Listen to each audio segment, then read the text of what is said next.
ভারতের পররাষ্ট্রমন্ত্রীর সঙ্গে দ্বিপাক্ষিক বৈঠকে সাবেক প্রধানমন্ত্রী শেখ হাসিনাকে ফেরত চেয়েছে বাংলাদেশ। বৈঠকে তারেক রহমানের নেতৃত্বে বাংলাদেশ ফার্স্ট নীতির ভিত্তিতে নতুন পররাষ্ট্র নীতির কথা স্পষ্ট করেছে ঢাকা। সেই সঙ্গে অপরাধী প্রত্যর্পণ চুক্তির আওতায় মৃত্যুদণ্ডপ্রাপ্ত আসামিদের দ্রুত দেশে ফেরানোর প্রক্রিয়া নিয়েও আলোচনা হয়েছে।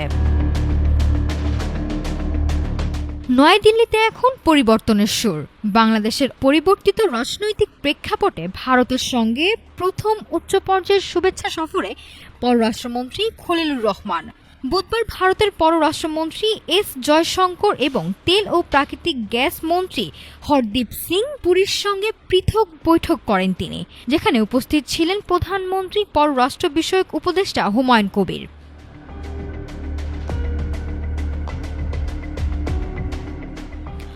বৈঠকে বাংলাদেশ সাফ জানিয়ে দেয়, এখন থেকে পররাষ্ট্রনীতি পরিচালিত হবে বাংলাদেশ ফার্স্ট নীতির ভিত্তিতে। প্রধানমন্ত্রী তারেক রহমানের নেতৃত্বে পারস্পরিক আস্থা ও সমমর্যাদাই হবে দ্বিপাক্ষিক সম্পর্কের মূল ভিত্তি।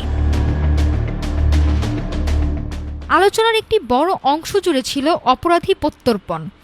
আন্তর্জাতিক অপরাধ ট্রাইব্যুনালে মৃত্যুদণ্ডপ্রাপ্ত সাবেক প্রধানমন্ত্রী শেখ হাসিনা এবং সাবেক স্বরাষ্ট্রমন্ত্রী আসাদুজ্জামান খান কামালকে ফেরত দেওয়ার বিষয়ে জোরালো দাবি জানায় ঢাকা।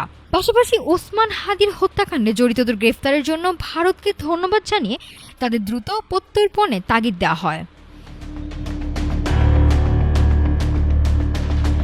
কূটনৈতিক আলোচনার পাশাপাশি ছিল সাধারণ মানুষের প্রাপ্তির খবরও। আগামী সপ্তাহগুলোতে বাংলাদেশিদের জন্য চিকিৎসা ও ব্যবসায়িক ভিসা সহজ করার প্রতিশ্রুতি দিয়েছে ভারত। এছাড়া কৃষি উৎপাদন ও জ্বালানি নিরাপত্তা নিশ্চিতে ডিজেল ও সার সরবরাহ বাড়ানোর আশ্বাসও মিলছে দিল্লির পক্ষ থেকে।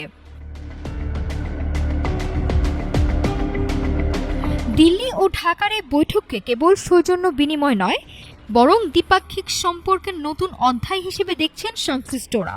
অপরাধী প্রত্যর্পণ থেকে শুরু করে বাণিজ্যিক সুবিধা, সব ক্ষেত্রেই এখন বল ভারতের কোর্টে। নাফিসা সামিয়া, ঢাকা টুডে।